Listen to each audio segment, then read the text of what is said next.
మీరు కనుక first time మన ఛానల్ని చూస్తున్నట్లయితే ఇక్కడ రెడ్ కలర్ సబ్స్క్రైబ్ బటన్ ఉంటుంది, సబ్స్క్రైబ్ చేయండి. అలాగే పక్కన బెల్ ఐకాన్ ఉంటుంది, దాన్ని కూడా యాక్టివేషన్ చేసుకోండి. ఇలా చేసుకోవడం వల్ల నేను ఏదైనా వీడియో పెట్టిన వెంటనే మీకు నోటిఫికేషన్ ద్వారా అయితే వస్తుంది. Hi guys, welcome back to the channel. So ఈ రోజు వీడియోలో వచ్చేసి మనము చాలా ఇంపార్టెంట్ టాపిక్ మాట్లాడదాం. ఏంటి అంటే ఎలక్ట్రికల్ వెహికల్స్ కొనాలని ఎవరైతే అనుకుంటూ ఉంటారో సో వాళ్ళందరూ ఇప్పుడు నేను చెప్పే ఒక 5 పాయింట్లు ఉన్నాయి. సో 5 పాయింట్ల గురించి అయితే ఫస్ట్ ఆలోచించిన తర్వాత మాత్రమే మీరు వెహికల్ కి అయితే వెళ్ళండి. లేదు అంటే మీరు చాలా అయితే నష్టపోతారనమాట. సో ఇప్పుడు నేను చెప్పేది ఈ 5 పాయింట్లు జాగ్రత్తగా వినండి. సో అప్పుడే మీకు నీడ్ ఏంటి అనేది నాకు ఖచ్చితంగా మీకైతే అర్థమైపోతుంది.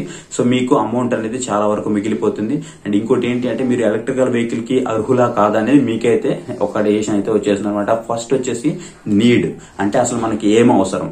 సో ఎలక్ట్రికల్ వెహికల్ మనకి అవసరమా లేదా, ఇన్ కేస్ అవసరమా లేదా అని మనం ఎట్లా తెలుసుకోవాలి అంటే మన జర్నీ అనేది అంటే ఎంత దూరం సాగబోతుంది.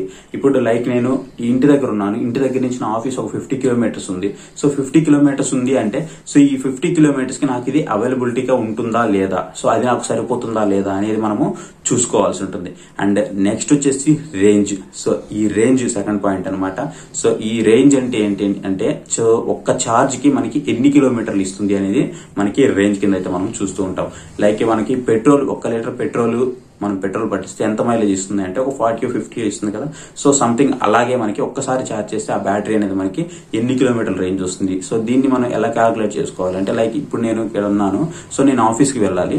సో ఆఫీస్ కి వెళ్లి తిరిగి రావడానికి నా ఆఫీస్ అనేది పోవడానికి 50 కిలోమీటర్స్, రావడానికి ఒక 50 కిలోమీటర్స్ అనుకుందాం. సో టోటల్ గా ఇప్పుడు నాకు ఒక 100 కిలోమీటర్స్ వచ్చే ఎలక్ట్రికల్ వెహికల్ అనేది అవసరం. 100 కిలోమీటర్స్ అంటే అట్లీస్ట్ నేను ఒక 120 కిలోమీటర్స్ అనేది తీసుకోవాలి. ఏమో మేబీ ఇంకో నాకు 20 కిలోమీటర్స్ వరకు తిరిగడానికి కొంచెం ఛాన్స్ ఉండాలి. కాబట్టి నేను ఇప్పుడు 120 కిలోమీటర్స్ మైలేజ్ వచ్చేటువంటి ఏదైతే రేంజ్ వచ్చేటువంటి వెహికల్ ఉందో సో దాన్ని తీసుకోవాలన్నమాట. సో ఇప్పుడు మనకి ప్రెసెంట్ మార్కెట్ లో 40,000 నుంచి 1,50,000 రూపాయల వరకు అన్ని వెహికల్స్ లో మనకి ఎలక్ట్రికల్ వెహికల్స్ అయితే స్కూటర్స్ కానివ్వండి, అలాగే మనకి మోటార్ సైకిల్స్ కానీ అవైలబుల్ అయితే ఉన్నాయి. సో 40,000 నుంచే వెహికల్స్ అయితే స్టార్ట్ అవుతున్నాయి. ఇది నాన్ రిజిస్టర్ వెహికల్ నుంచి రిజిస్ట్రేషన్ వెహికల్స్ వరకు. సో ఇప్పుడు మనం డిస్టెన్స్ అయితే చూసుకోవాల్సి ఉంటుంది ఇక్కడ. సో డిస్టెన్స్ చూసుకొని ఆ డిస్టెన్స్ మనకి ఉపయోగపడుతుందా లేదా అనేది ఫస్ట్ ఇక్కడ మనము తెలుసుకోవాల్సి ఉంటుంది. చాలా మంది కూడా నాన్ రిజిస్టర్ వెహికల్స్ కి వెళ్ళిపోతారు. సో నాన్ రిజిస్ట్రేషన్ వెహికల్స్ కి వెళ్ళిపోవడం వల్ల ఏంటి అంటే ప్రాబ్లమ్, సో నాన్ రిజిస్ట్రేషన్ వెహికల్సే కదా అని చాలా మంది తెలియక చిన్నపిల్లలకి తీసుకెళ్లి రోడ్డు మీదకి తీసుకెళ్లిపోతూ ఉంటారు. సో అప్పుడు ప్రాబ్లమ్ అనేది ఫేస్ చేస్తూ ఉంటారు. ఇంకోటి ఏంటి అంటే నాన్ రిజిస్ట్రేషన్ వెహికల్స్ అనేవి లిమిట్ పీరియడ్ లైక్ వాళ్ళకి స్పీడ్ ఎంత అంటే 25, అలాగే మనకి సైకిల్ స్పీడ్ ఎంత ఉంటుందో సేమ్ ఆ లెక్కలో అయితే సెంట్రల్ గవర్నమెంట్ దాన్ని లెక్కేస్తూ ఉంటుంది. బట్ అక్కడ లాక్ చేసి ఉంటారు. 25 దగ్గర మనకి లాక్ చేసినప్పటికీ అది 30, 40 కూడా వెళ్లే వెహికల్స్ అయితే ఉన్నాయి. సో ఖచ్చితంగా మీరు ఈ రోజుల్లో ఎవరు లైసెన్స్ లేకుండా ఉండే వాళ్ళు ఎవరు లేరు కాబట్టి సో మాక్సిమం అందరికీ లైసెన్స్ అవుతారమే. ఒకవేళ తీసుకోకపోయినా సరే చాలా ఈజీగానే వస్తుంది. 2 వీలర్ లైసెన్స్ అనేది చాలా ఈజీగా వస్తుంది కాబట్టి సో లైసెన్స్ వెహికల్ తీసుకోండి. 2 వీలర్ లో చాలా ఎంజాయ్ చేస్తూ వెళ్ళొచ్చు. రైడ్ అనేది ఎవరికి భయపడాల్సిన అవసరం అయితే లేదు. అండ్ థర్డ్ పాయింట్ వచ్చేసి సర్వీసు.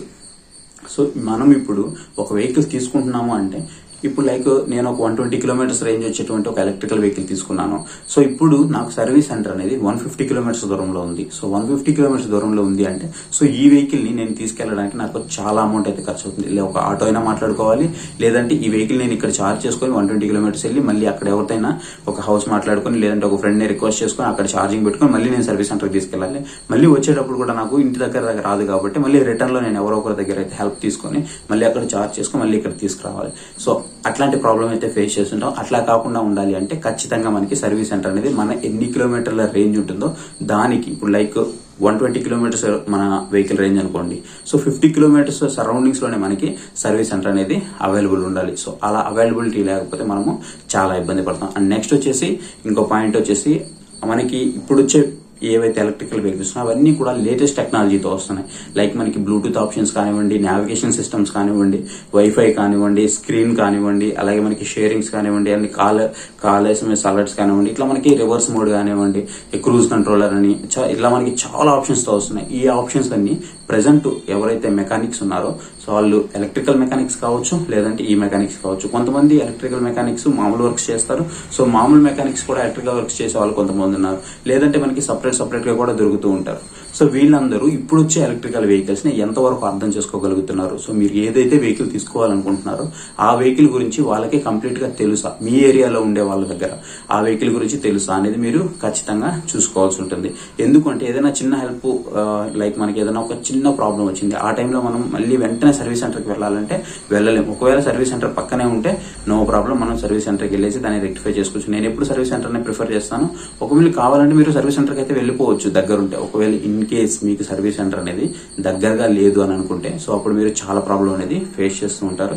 సో అలా ఫేస్ చేయకుండా ఉండాలి అంటే ఖచ్చితంగా మీకు సర్వీస్ సెంటర్ కానివ్వండి, లేదంటే మీకు మెకానిక్, తెలిసిన మెకానిక్ ఏదైతే ఎలక్ట్రికల్ వెహికల్ మెకానిక్ ఉంటారో అతను చాలా దగ్గరగా ఉండాల్సిన అవసరం అయితే ఖచ్చితంగా ఉంటుంది. సో అట్లా లేకపోవడం వల్ల మీరు ఖచ్చితంగా చాలా ప్రాబ్లమ్స్ అయితే ఫేస్ చేస్తూ ఉంటారు. నెక్స్ట్ వచ్చేసి బ్యాటరీకి సంబంధించి. సో ఈ 4th పాయింట్ వచ్చేసి బ్యాటరీ అన్నమాట. బ్యాటరీ ఏంటి అంటే సో బ్యాటరీ అనేది వారంటీ. సో బ్యాటరీ వారంటీ అనేది మెయిన్ ఇక్కడ మనం చూసుకోవాల్సి ఉంటుంది. కొన్ని కంపెనీస్ మనకి 3 years ఇస్తాయి, కొన్ని కంపెనీస్ మనకి 4 years ఇస్తాయి, కొన్ని కంపెనీస్ 5 years ఇస్తాయి, కొన్ని కంపెనీస్ మనకి 5 years తో పాటు ప్లస్ 2 years వారంటీ ఎక్స్ట్రాగా వేసి మనకి 7 years ఇస్తున్నటువంటి కంపెనీస్ కూడా ఉన్నాయి. లైక్ మనం రెవాల్ట్ ఆర్వీ కూడా చూసుకోవచ్చు. ఇప్పుడు ఈ మధ్య రీసెంట్ గా ఒక 1 year వారంటీ అనేది తగ్గించింది. సో ఆ విధంగా చూసుకుంటే మనకి వారంటీస్ అనేవి డిఫరెంట్ కంపెనీస్ లో డిఫరెంట్ టైప్స్ గా ఉంటాయి. సో ఎక్కడ మనకి వారంటీ అనేది ఎక్కువ వస్తుంది, మన సరౌండింగ్స్ ఉన్న ఏవైతే కంపెనీస్ ఉన్నాయో వాటిన్నింటిలో కూడా మనకి ఏది బెస్ట్ అనేది మనము ఫస్ట్ చూసుకోవాల్సి ఉంటుంది. అండ్ నెక్స్ట్ వచ్చేసి మనకి బ్యాటరీ వాటర్ ప్రూఫా కాదా, లైక్ మనం వాటర్ వాష్ చేస్తూ ఉంటాము, ఆ టైంలో బ్యాటరీ పాడవకూడదు కదా. ఇంతకుముందు మనకి లెడ్ యాసిడ్ బ్యాటరీస్ వచ్చేవి. సో చాలా ప్రాబ్లమ్స్ అయితే ఫేస్ చేసాం. ఆ తర్వాత లిథియం అయాన్ బ్యాటరీస్ వస్తున్నాయి.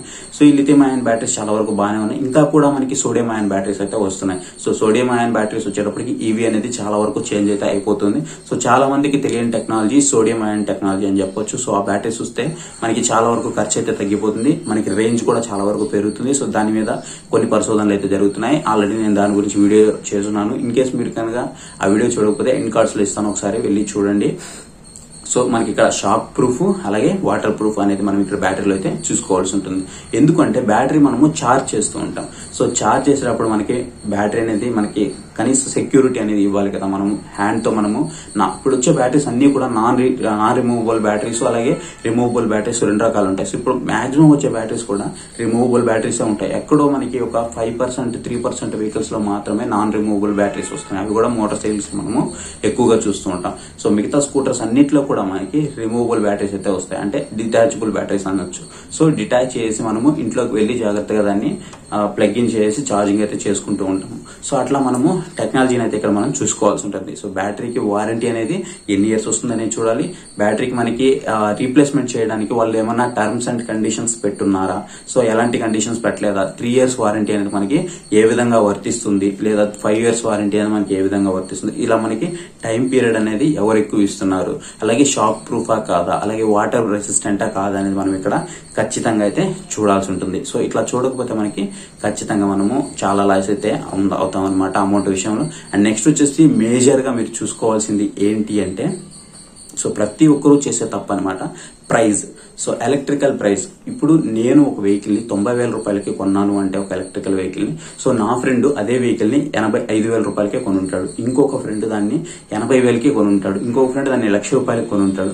సో ప్రైస్ డిఫరెన్స్ అనేది మనకి చాలా వరకు కనపడుతూ ఉంటుంది. ఎందుకంటే ఏదైతే మన పెట్రోల్ వెహికల్స్ ఉన్నాయో సో వాటిలో కూడా ప్రైస్ డిఫరెన్స్ ఉన్నప్పటికీ 1000 to 2000 లో ఉంటే మనకి పెట్రోల్ వెహికల్స్ కంటే కూడా ఎలక్ట్రికల్ వెహికల్స్ కి వచ్చేటప్పటికి ప్రైస్ డిఫరెన్స్ అనేది దాదాపు 5,000, 10,000, 8,000 ఆ విధంగా ప్రైస్ డిఫరెన్స్ అయితే మనకి చాలా వరకు డిఫరెన్స్ కనిపిస్తూ ఉంది. ఎందుకంటే డిస్ట్రిబ్యూటర్ ని బట్టి ప్రైస్ అనేది మనకి ఇక్కడ చేంజ్ అవుతూ ఉంటుంది. సో డిస్ట్రిక్ట్ ని బట్టి అలాగే డిస్ట్రిబ్యూటర్ ని బట్టి ప్రైస్ అనేది చేంజ్ అవుతూ వస్తుంది. ఒకరికి సంబంధం లేకుండా ఎలక్ట్రికల్ డిస్ట్రిబ్యూటర్స్ అందరూ కూడా వారికి నచ్చిన ప్రైస్ లో వాళ్ళైతే దాన్ని అమ్మేస్తూ ఉన్నారు. సో ఇప్పుడు మీరు ప్రైస్ అనేది ఇక్కడ ఎంక్వైరీ చేయాల్సి ఉంటుంది, కంపేర్ చేయాలి. నెక్స్ట్ ఏదైతే పక్క డిస్టిక్ ఉంటుందో సో పక్క డిస్టిక్ లో ప్రైస్ అనేది ఎంతకు వస్తుంది. ఇన్ కేసు మీకు కంపెనీకి కింద కాంటాక్ట్ నెంబర్స్ ఇస్తారు. ప్రతి కంపెనీకి సంబంధించినటువంటి గూగుల్లో మనకి డైరెక్ట్ సైట్ లోకి వెళ్ళామంటే కింద కాంటాక్ట్ అస్ అని ఉంటుంది. సో కాంటాక్ట్ అస్ కొట్టగానే మనకి సంబంధించినటువంటి మెయిల్స్ కానివ్వండి, లేదంటే వాళ్ళకి సంబంధించినటువంటి కొన్ని కస్టమర్ కేర్ నంబర్స్ కానీ డిస్ప్లే చేస్తారు. సో వాటికి మనము కాంటాక్ట్ అయ్యి సో వాళ్ళకి సంబంధించిన ఇన్ఫర్మేషన్ అనేది మనం తెలుసుకోవచ్చు. సో మా డిస్టిక్ లో ప్రైస్ అనేది ఎంతకు వస్తుంది, మనకి ఆన్ రోడ్ ప్రైస్ ఎంతకు వస్తుంది, ఎక్స్షోరూమ్ ప్రైస్ ఎంత అనేది మనము ఇక్కడ తెలుసుకోవచ్చు. సో మనకి ఆ ప్రైస్ లో నేను వెహికల్ కావాలనుకుంటున్నాను అంటే వాళ్ళే మనకి ఒకనైతే సజెస్ట్ చేస్తారు. ఆ ప్రైస్ కి మనం అక్కడి నుంచి తీసుకోవచ్చు. లేదు అంటే డీలర్ దగ్గరికి వెళ్ళేసి మీకు ఎంతలో కావాలంటే పక్క డిస్ట్రిక్ట్ లో మీ ఫ్రెండ్ సంథింగ్ ఎవరో ఒకరు మీరు కంపేర్ చేస్తుంటారు కాబట్టి ఒకవేళ కంపేర్ చేయకపోతే చేసుకోండి. కంపేర్ చేస్తుంటే అప్పటికే సో ఇక్కడ ఎంతకి తీసుకుంటున్నారు, సో నేను అంతకే అడుగుతున్నాను, మీరు ఇస్తారా ఇవ్వగలరా అనేది మీరు ఇక్కడ మేజర్ గా చూసుకోండి. దానివల్ల ఏంటంటే మీకు అమౌంట్ అనేది 5,000, 8,000, 10,000 ఇట్లా మనకి చాలా వరకు డిఫరెన్స్ అయితే ఉంటుంది అనమాట. సో ఈ మధ్య నేను రీసెంట్ గానే చూసాను, కంపెనీ నేమ్ చెప్పదలుచుకోలేదు, ఎందుకంటే ఆ కంపెనీ వచ్చేసి వెహికల్ అనేది 89,000 నాకైతే చెప్పడం జరిగింది. సో 89,000 నాకు చెప్పి సో అదే వేరే అతను వెళ్ళాడు అనమాట. సో అతనికి 99,000 చెప్పారు. సో 99,000 కి ఇచ్చేసారు కూడా అదే వెహికల్ ని.